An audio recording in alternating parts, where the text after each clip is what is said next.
They tell you America was built on land and opportunity. What they don't tell you is how much black-owned land they made disappear underwater. Between 1900 and 1970, the federal government flooded dozens of thriving black communities across the South. Towns with their own schools, churches, and businesses. Communities where black families had owned land for generations and were building real wealth. But here's what makes this story darker than just another case of government taking black land. What drowned wasn't just houses and farms, it was proof. Property deeds that showed black families owned prime real estate, church records that tracked births, deaths, and marriages when white officials wouldn't, cemetery plots that connected families to their ancestors and their inheritance rights, business licenses and land surveys that proved black people didn't just survive after slavery, they owned, they governed, they passed wealth forward. When those waters rose, all that documentation vanished forever. No papers to reclaim stolen property, no graves to prove family lineage, no records to fight for what was rightfully theirs. The government didn't just move black people off valuable land, they erased the receipts that proved black folks ever had the right to be there at all. Take Forsyth County, Georgia. In 1912, white mobs drove out nearly every black resident after a series of lynchings and racial terror. But some black families had owned land there for decades. They had deeds, they had businesses, they had cemeteries where their grandparents were buried. For 44 years, those empty lots and abandoned graves sat there as evidence of what used to be a thriving black community. Then, in 1956, the Army Corps of Engineers built Buford Dam and created Lake Lanier. The rising waters swallowed up what was left of those black communities. Every foundation, every cemetery, every piece of physical proof that black families had once owned some of the most beautiful land in North Georgia. Today, Lake Lanier is a playground for wealthy white families who boat and swim above the graves of the black families who were terrorized away from their own property. This wasn't an accident. This was a pattern. If you want more hidden stories like this, subscribe to Black Stories Untold. Now, here's how they perfected the system of making black wealth disappear. The Tennessee Valley Authority started it during the New Deal in the 1930s. They called it Progress, bringing electricity and flood control to the South. What they really brought was a legal way to take black-owned land and make sure no one could ever prove it belonged to black families in the first place. The TVA created dozens of massive lakes across 7 states. Every single one of them swallowed up poor communities. And guess which communities had the least political power to fight back? In Alabama, they flooded black farming communities to create Lake Martin in 1926. Families who had worked that land since Reconstruction watched their homes disappear underwater. But the real crime happened before the flooding started. Government agents would show up and offer pennies on the dollar for black-owned property. When families said no, they'd claim the land anyway under eminent domain. When black landowners demanded fair compensation, officials would suddenly question whether their property deeds were valid. See, here's the trap they built.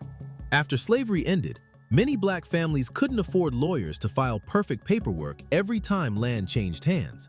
They passed property down through family agreements and church records.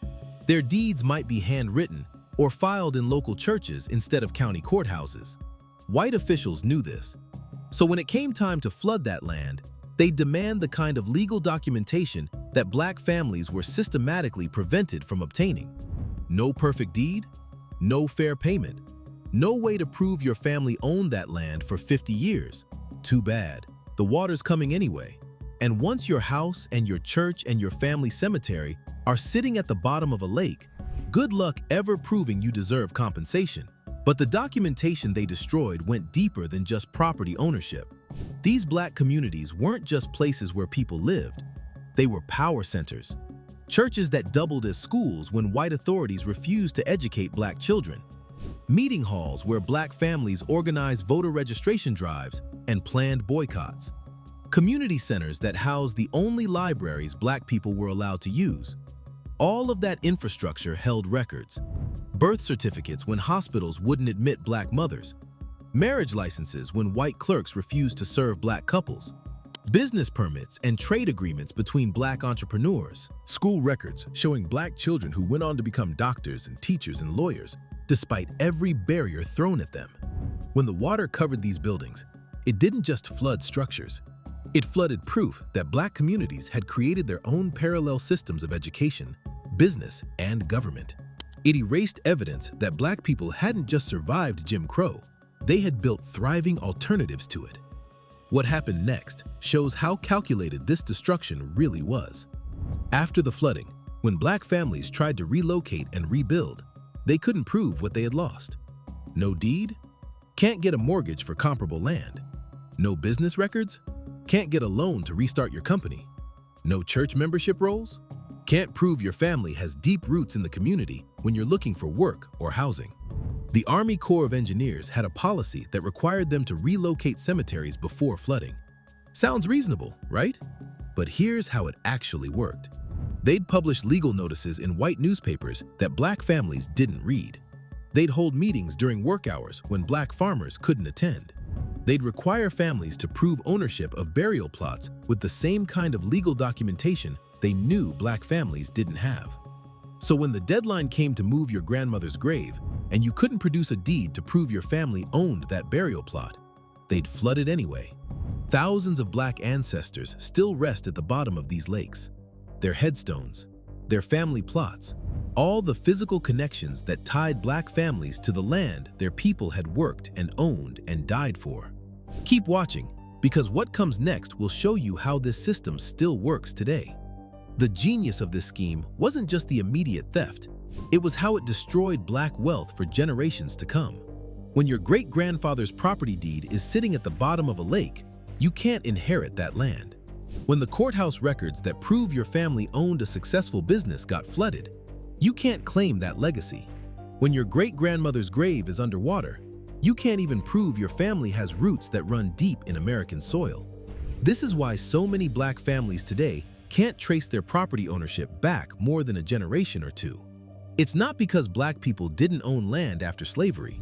It's because the evidence of that ownership got systematically destroyed by projects that were supposedly about progress and development. Lake Thurmond in Georgia and South Carolina, completed in 1954. Lake Barkley in Kentucky. Watts Bar Lake in Tennessee. Each one of these massive reservoirs covers up Black communities that had been building wealth and political power since Reconstruction. Each one represents not just displaced families, but destroyed documentation that could have supported Black land claims for the next century. And here's the part that should make you angry. These lakes are still there. Lake Lanier generates millions in tourism revenue every year.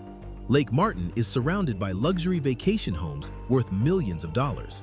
The property values around these lakes have skyrocketed because waterfront real estate is some of the most valuable land in America. The same land that the government claimed was only worth pennies when Black families owned it is now worth millions because white developers control it. The communities that got branded as worthless swampland suddenly became prime real estate the moment Black people were no longer living there. But the real power move was making sure that even if Black families could prove they used to own that land, they can't get it back because it's permanently underwater. You can't file a lawsuit to reclaim property that's sitting at the bottom of a lake. You can't demand compensation for business losses when all the records of those businesses are buried under 40 feet of water. This wasn't just theft. This was perfect theft. They didn't just steal Black wealth. They destroyed the evidence that it ever existed. They created a system where Black people lost their land, lost their documentation, lost their legal standing to fight back, and lost any way to pass accurate family history down to their children.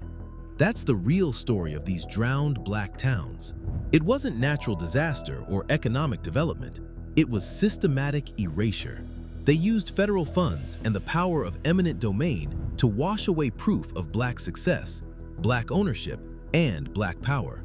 They turned the rising water into a permanent cover-up.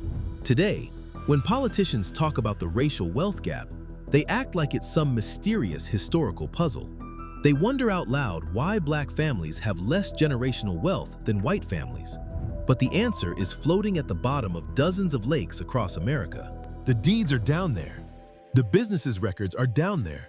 The cemetery plots and church records and family Bibles are all down there, 40 feet underwater, where no Black family can ever retrieve them. Every time you see a beautiful lake in the South surrounded by expensive vacation homes, ask yourself what's hidden under that water. Ask yourself who used to own that land before it got flooded.